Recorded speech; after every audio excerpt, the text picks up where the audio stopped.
Today I'm sharing the case of the Pitchfork murders. Killed on Valentine's Day in 1945, Charles Walton came to a bloody end at a fir farm in Lower Quinton, a Warwickshire village where he lived. The 74-year-old farm labourer was known to be slightly an unusual character, although he was well liked in the village where he lived with his niece Edie. On February the 14th, 1945, he was trimming hedges on the farm where he worked, Fir Farm, having walked to work that morning, carrying a pitchfork and a slash hook. And the slash hook is used for cutting branches. He will have been laying down hedging. Edith returned home from work about 4 p.m. and was surprised to find her uncle not at home. His habits were normally as regular as clockwork. And so, after a while, she asked a neighbour, Harry Beasley, if he would help search for him. He immediately went to the fir, and Alfred Potter, Walton's employer, joined them as they walked to where Potter claimed to have last seen Charles cutting edges sometime between 12 and 12:30 p.m. Mr. Potter gave at least 3 separate timestamps for when he claimed that he'd seen Charles in his shirt sleeves working on the edge cutting, as he said he walked home from the College Arms pub. Before long, the trio came upon the body of Charles Walton. The old man had been brutally murdered.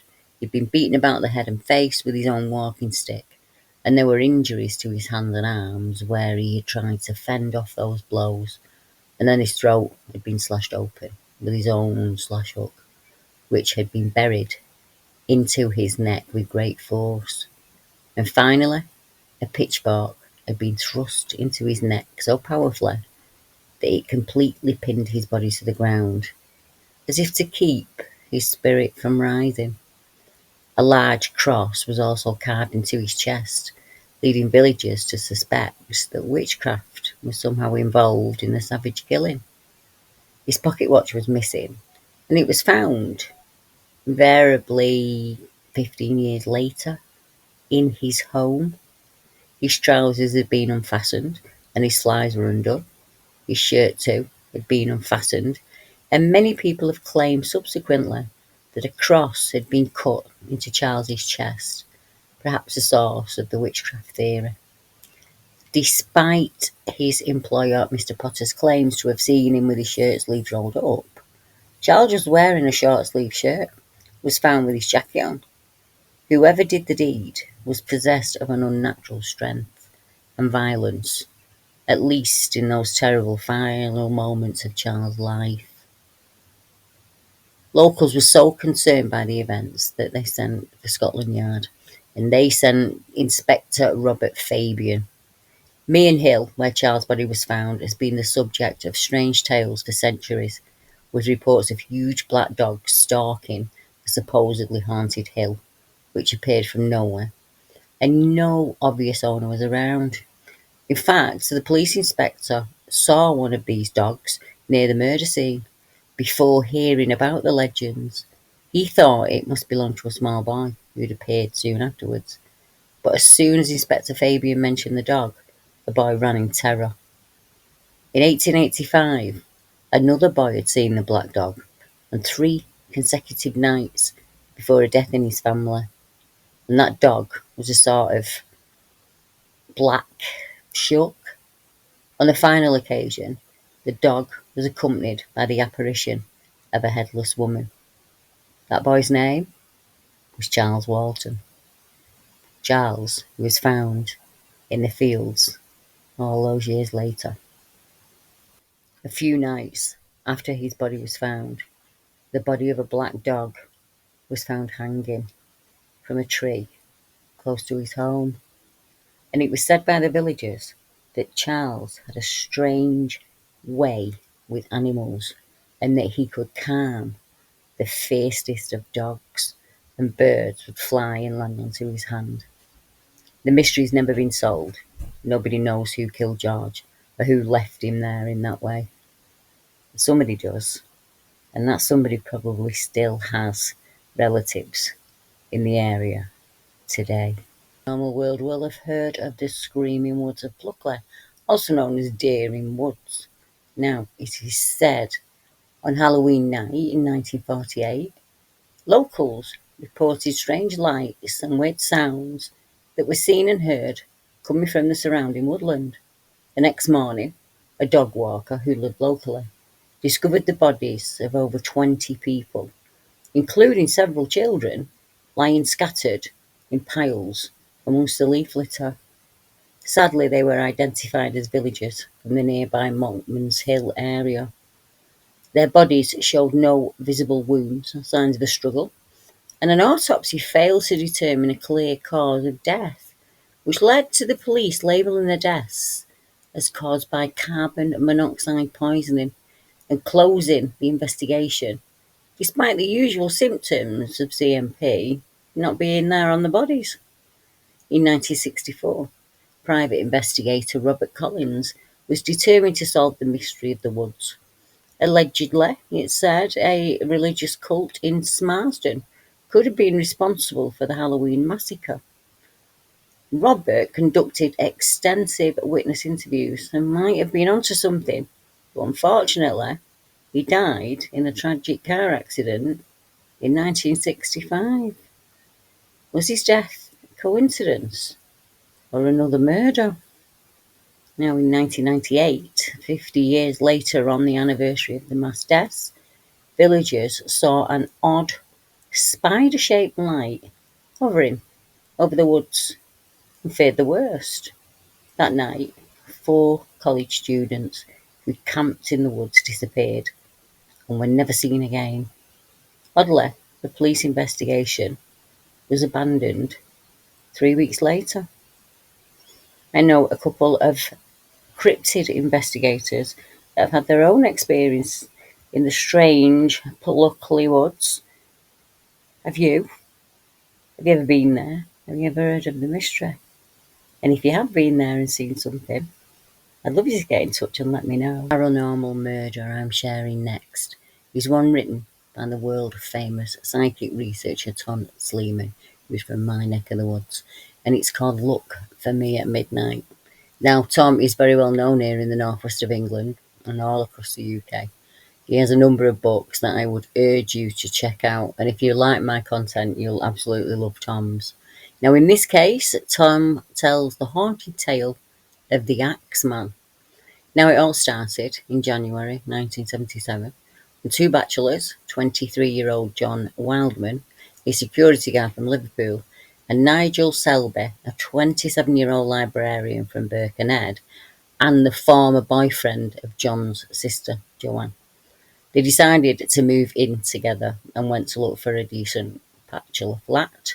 Both young men were still living at home, and they felt that they'd stand a better chance with the ladies if they had their own pad. After much searching, Nigel spotted a luxurious, low-rent, furnished attic flat, and it was advertised in their local rag.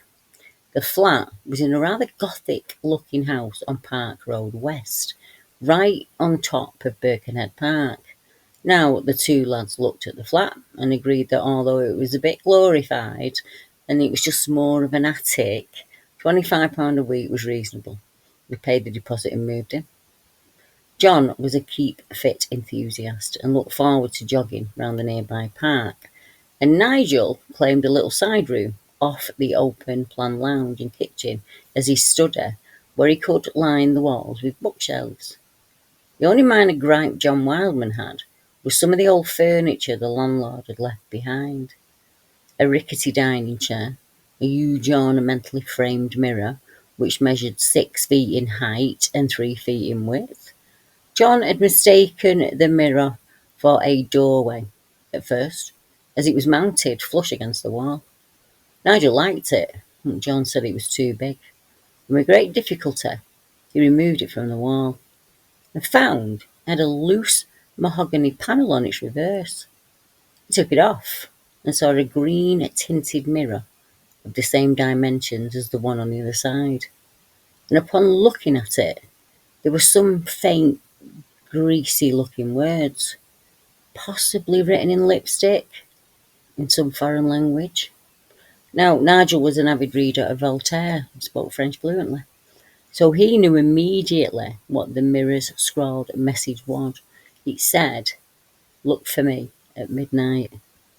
Now, Nigel later asked an old female resident downstairs if the previous occupier of the flat had been French, and he was told that it had been an old, eccentric American that came from New Orleans named Richard Montford. He died nearly 7 years back, and the flat had been empty ever since. Around this time, John Wyman's grandfather passed away over in Liverpool, and the old man left John £1,000 in his will. Tidy sum back then. John said he'd use some of the money to get the flat decorated.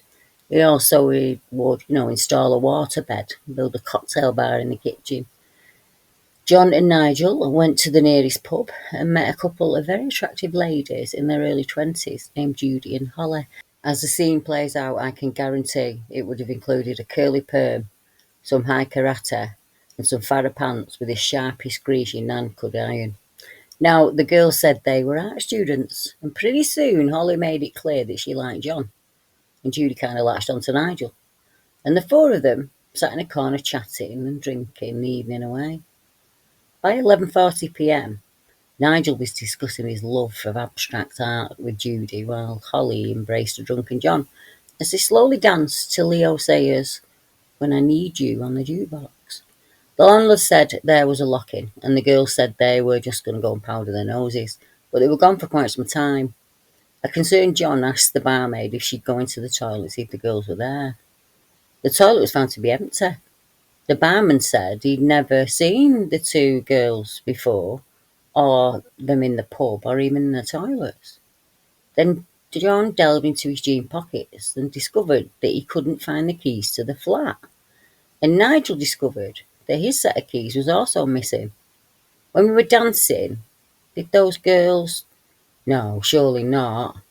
Yep, he said, we've probably just been robbed. Those girls have had our keys off, you know. So, the two men staggered out of the pub, both in a livid state, absolutely fuming. "That's you, talking about all that money you've got off your uncle," yelled Nigel. "That's what's done it. You've turned us into victims." They found Judy out cold on the floor of the flat with a gash to her forehead. And when she came to, she said a weird-looking man in a hood with two eye holes and a creepy smiling slit of a mouth had come out of the long mirror. He had a hook where his right hand should have been, and he'd hit her with it. Judy's accomplice ran into the arms of two policemen on the beat in hysterical state. She said a hooded man, brandishing an axe, had tried to kill her, and she too mentioned the hook he had come with for her right hand. Holly said she thought the monster had killed a friend when it had come out of the mirror. The police thought Holly had been drinking at first, but then they wondered if some prankster was behind this weird attack. The girls the police discovered had a criminal record, and they were con artists, and they were going to rob the boys that night, and they were charged. And John and Nigel later moved out of the flat when that long mirror started shaking violently one night. What was haunting it? Well, Tom said, I traced the owner of that mirror to a certain quarter in New Orleans, and I have a sneaking suspicion they might have been one of the occultists who, back in 1918, conjured up the demon known as the Axeman, a mysterious murderer who killed 6 people and injured so many more, and always vanished into the night despite a massive police presence. And what happened to that mirror? And where is it now? Because nobody seems to know. No UK murder mystery theories would be complete without the almost 80-year-old case of Bella in the Witch Elm. The discovery of skeletal remains in the tree were found during April of 1943 by 4 local boys who went bird nesting in Hagley Wood, which is located just outside of Stourbridge in Worcester. One of the boys then made a very shocking discovery. Robert Hall of Woolscote, Stourbridge, told the coroner and jury how at midday on Sunday, April the 18th, he and 3 other lads went bird nesting in the wood. He left the others, walked off alone, and went to the stump of an old elm tree. Looking in, he saw to his horror the top of a skull. He called his friends across to see, and one of them raked the skull out of the tree with a stick, and in panic they put it back again and ran home. When they got home, one of them mentioned it to the father, who then telephoned the police. Professor J.M. Webster, who was director of the West Midlands Forensic Science Laboratory, was called to the scene. The tree trunk was opened out, and he was able to reconstruct the skeleton. He found no evidence of violence upon any of the bones. However, he did find part of a garment stuffed deep into the cavity of the mouth, which might have been the cause of death. He did not imagine anyone getting into that tree voluntarily, whilst the skeleton had been there for at least 18 months. With the murder suspected, the police were keen to establish the identity of the female victim, as well as her killer. A probable description of the victim was published by the Hartlepool Northern Daily Mail on the 24th of April 1943. The victim's age is estimated as being between 25 and 40, most probably around 35. She was 5 foot in height, with light brown hair, and she was dressed in a dark blue and mustard-coloured striped cardigan and a mustard-coloured skirt, blue crepe-soled shoes, size 5.5. All the garments were as described as being of poor quality, and a wedding ring found among the bones was of rolled gold, probably worth about 2 and 6 at the time. Despite hundreds of leads being followed by police, her identity was not established. The inquest returned the verdict of murder by some person or persons unknown. And then, in 1944, the case took an even more perplexing twist. Chalked on the wall of an empty premises on Upper Dean Street, Birmingham, were the words, "Who put Bella down the Witch Elm? Hagley Wood." The Sunday Mirror reports that another message was chalked previously, and that said, "Who put Lou Bella down the Witch Elm at Hayden Hill Road, Old Hill." But it was not connected to the case until the second piece of writing appeared. According to the Evening Dispatch on the 30th of March 44, the writing was too high on the wall to have been done by children or boys, and the police are inclined to the view that it is the work of someone coming into the city early in the morning, with farm produce possibly, who wrote it. But like the victim and her murderer, the identity of the writing's author was never uncovered. In a series of articles in the Birmingham Daily Post in 1968, Donald McCormick takes an extensive look at who Bella might have been and what might have happened to her. It was theorised that she may have been a brass, a lady of the night, a scarlet woman, lured by car, to the woods, where she then met her death.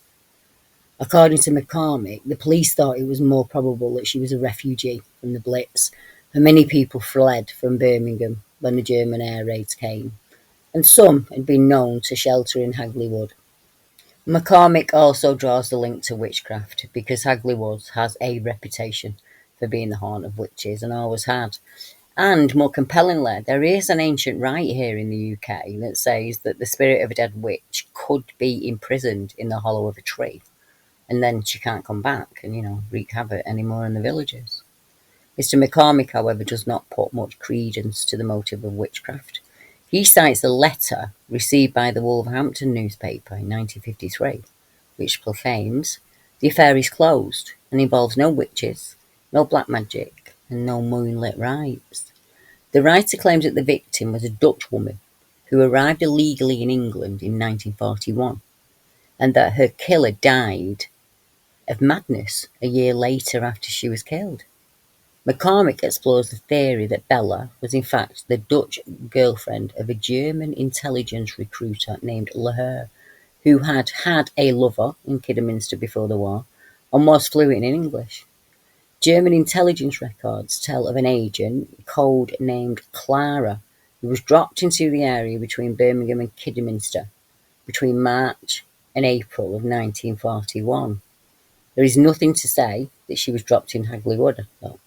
But, she never again made contact with the intelligence agency. So who put Bella in the Witch Elm? almost 80 years on now, you know, from that shocking discovery by those poor boys in the wood. It seems we're no closer to finding the truth. However, the newspaper archive does give us a fascinating glimpse into some of the theories and the legends that have trickled down through the decades of the mysterious Lady of Hagley Wood. One thing of interest that stood out to me most, was everyone has a family name, don't they? Like you guys know me as Deborah Hatsworth, but when I was my family don't. For my family, I'm Debbie Lou Crossley. So most of my life, my name's been Debbie Lou. So I wanted to know what the origins of the name Lou Bella was, or what its meaning is.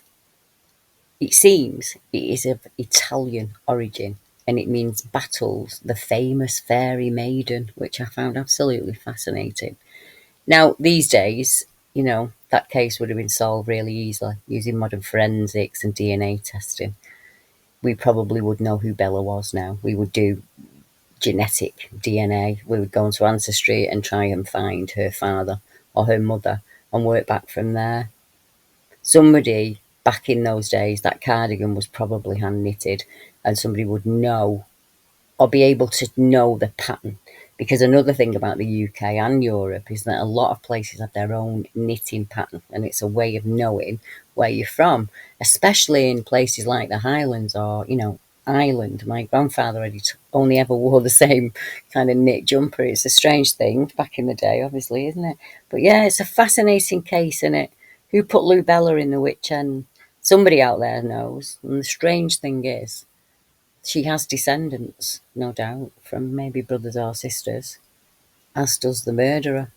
And they'd be walking around out there not knowing a link to this strange Hammersmith Ghost murder case of 1804 set a legal precedent in the UK regarding self-defence, meaning that someone could be held liable for their actions, even if they were the consequences of a mistaken belief. So towards the end of 1803, many people claimed to have been seen or even been attacked by a ghost in the Hammersmith area of London. A ghost believed by locals to be the spirit of a man who took his own life. On January the 3rd, 1804, a 29-year-old excise officer named Francis Smith, a member of one of the armed guard patrols, set up in the wake of the reports, shot and killed a bricklayer, Thomas Millwood, mistaking the white clothes of Wilmot's trade for the shroud of a ghostly apparition. Smith was found guilty of murder and sentenced to death. Later, commuted to 1 year's hard labour. The difference. Now, the issues surrounding the case were not settled for 180 years until the Court of Appeal made a decision in 1984. Let's look at the local reports of the ghost for some context on the murder. Now, local people said that the ghost was that of a man who had died by his own hand the previous year and had been buried in Hammersmith churchyard. The contemporary belief was that people who took their own lives should not be buried in consecrated ground, as their souls would not then be at rest. The apparition was described as being a very tall man, dressed all in white, but also said to wear a calfskin garment with horns and large eyeglasses at other times. So the witness reports are very, very different, aren't they? Stories about the ghost soon began to circulate. Two women, one elderly and one pregnant, were reported to have been seized by the ghost on separate occasions while walking near the churchyard. They were apparently so frightened that they both died from shock a few days afterwards. A brewer's servant, Thomas Groom, later testified that while walking through the churchyard with a companion one night, close to 9 p.m, something rose from behind a tombstone and seized him by the throat. Hearing the scuffle, his companion turned around, at which the ghost gave me a twist around and I saw nothing. I gave it a bit of a push, he said. I hit it with my fist. I felt something soft, like a great coat. On the 29th of December, William Girdler, a night watchman, saw the ghost while near Beaver Lane and gave chase. The apparition threw off its shroud and managed to escape. With London not having an organised police force at the time, many people set up kind of like a citizens' party, armed patrols, in the hope of apprehending the ghost. At the corner of Beaver Lane, while making his rounds at 10:30 p.m. on the 3rd of 1804, Gerda met one of the armed citizens who was also patrolling the area, and that was the 29-year-old Francis Smith. Smith was armed with a shotgun. Smith told Girdler he was going to look for the ghost, so they set off together at 11 p.m. at night. Just after 11, Smith encountered Thomas Millwood, a bricklayer, who was wearing what at the time was normal for his trade, all white clothing. He had linen trousers, which were white and washed and very clean, a waistcoat of white flannel, apparently new and very white, and an apron, which he wore around him. Mr. Millwood had been heading home from a visit to his parents and sister, who lived in Black Lion Lane. According to his sister Anne, the bricklayer left, and immediately afterwards she heard Mr. Smith challenge him, saying, "Damn you, who are you? What are you? Damn you, I'll shoot you." After which Smith shot him in the left lower jaw and killed him outright. After hearing the shot, Girdler and Smith's neighbour, one John Locke, together with George Stowe, met Smith, who appeared very much agitated. Upon seeing Millwood's body, they advised Smith to return to his home and wait. Meanwhile, a constable arrived at the scene and took Smith into custody. Millwood's corpse was carried to an inn, where a surgeon, Mr. Fowler, examined the body on the 6th of Jan and pronounced death to be the result of a gunshot wound on the left side of the lower jaw with small shot, about the size, number 4, and that had penetrated the vertebrae of the neck and went into the spinal marrow. Smith was tried for willful murder. Now, the deceased wife, Mrs. Fulbrook, stated that she had warned him to cover his white clothing with a greatcoat, as he'd already been mistaken for the ghost on a previous occasion. On the Saturday evening, she said, him and I were at home, for he lived with me. He said he had frightened 2 ladies and a gentleman who were coming along the terrace in a carriage, for that the man said he dared to say, "There goes that ghost," that he said he was no more of a ghost than he was. And he asked him, using a bad word, did he want a punch on the head? I begged him to change his dress. She said, "There's a piece of work about the ghost, and your clothes look white. Pray put on your greatcoat tonight, and that may not run into any danger." Millwood's sister testified that although Smith had called on her brother to stop or he would shoot, he fired the gun immediately, despite a number of declarations of Smith's good character. The Chief Judge, Lord Chief Baron Sir Archibald MacDonald, advised the jury that malice was not required for murder, merely the intent to kill.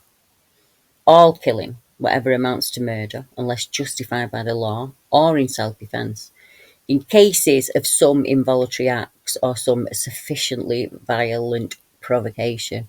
Oh, law is just so long-winded, isn't it? Basically, after considering for an hour, the jury returned a verdict of manslaughter. MacDonald informed the jury that the court could not receive such a verdict and that they must either find Smith guilty of murder or acquit him. The jury then returned with a verdict of guilty. And after passing the customary sentence of death, MacDonald said that he intended to report the case to the king, who had the power to commute the sentence.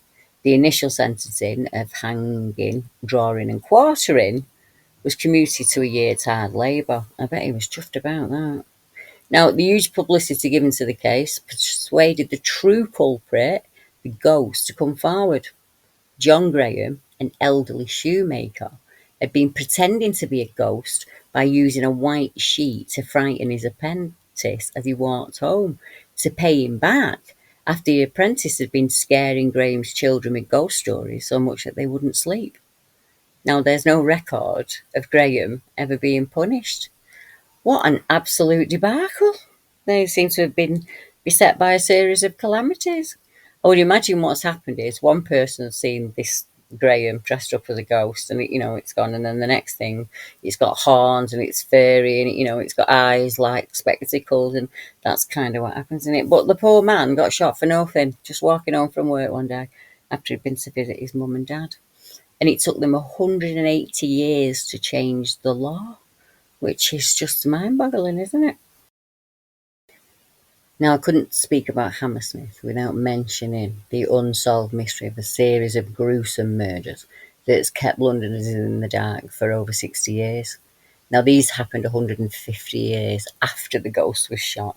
Between 1964 and 65, a number of female brasses were brutally killed. And despite intense media interest and one of the biggest manhunts in Scotland Yard history, that killer has never been caught. Now, the mystery serial killer was dubbed Jack the Stripper due to the way in which the victims were found undressed in or near the River Thames. The string of murders, which was originally known as the Hammersmith Nude Murders, had received significant attention over the years, with many theories being put forward. At least 6 women are officially listed as victims of Jack the Stripper, but it is thought it could be up to 8. To this day, no one knows exactly who the murderer was or how many victims there were. Elizabeth Figg, 21, and Gwyneth Reese, 22, 2 women thought to be the early victims of the killer. Elizabeth was found dead on June the 17th, 59, 5 years before the Jack the Stripper murder started. Her body was found near the River Thames in Chiswick, and many have noted the considerable similarities to the latter murders, such as the location, the method of death being strangulation. Welsh-born Gwyneth was found dead in a rubbish tip 4 years later on November the 8th, 1963. Once again, investigators thought her death may have been an early murder of Jack the Stripper due to her body being found near the River Thames, and she was also strangled. Several other teeth were also missing when her body was discovered. The first official victim of the stripper is thought to be Hannah Tailford, and she was 30 years old and had 2 children. There were many physical similarities between her and the 2 earlier possible victims. She was short and she was slim. Her body was found by the River Thames in February of 64. She'd been strangled, several of her teeth were missing, and her underwear had been stuffed into her mouth, just like Bella. At first, the police did not seem to take the case too seriously because these were working girls. Instead putting a death down to possible, misadventure, kind of occupational hazard, as they say. As little as 2 months later, in the April, on that same stretch of river, the body of 25-year-old pregnant woman Irene Lockwood was found. She was also petite, and she was from Nottinghamshire, and she was found naked, face down in the river. Police quickly worked out that she'd also been strangled. With the discovery of another strangled woman, the police began to suspect they had a serial killer on the loose. Another possible victim was discovered just weeks later, when 22-year-old Helen Bartholomew was found dumped in an alley in Brentford. Like the other victims, Helen was missing her front teeth, which came to be a recognisable trait of the killer. Helen's death gave investigators their first piece of solid evidence when they found flecks of paint used in car manufacturing on her. They felt the paint likely came from the killer's workplace and therefore focused on nearby businesses. The next victim was 30-year-old Mary Fleming, whose body was similarly discovered with paint spots on it. But without the advanced technology we have now, we're unable to use that forensically back then. The front teeth were missing, and she'd been strangled, and her body was found unclothed. Witnesses also recalled hearing a car reversing down the street shortly before the body was discovered.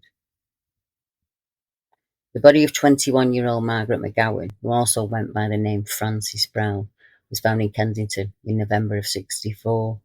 She was last seen alive by a friend, fellow brass Kim Taylor, a month before the body was found. The Scottish woman was a lady of the night like the other victims and had worked at the higher end of the trade, with clients including businessmen and politicians.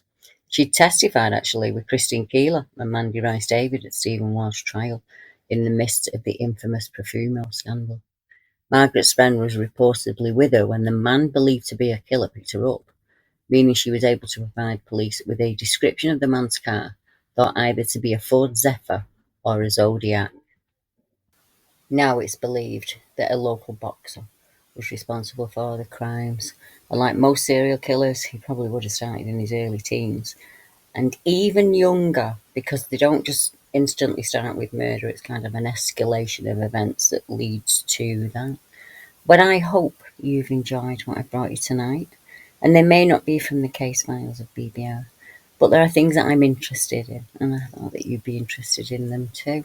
So if you like content like this, please subscribe or give us a like or a share. It really helps to grow our channel. I will be back next week with some more amazing stories from the BBR case files. Good night, everyone.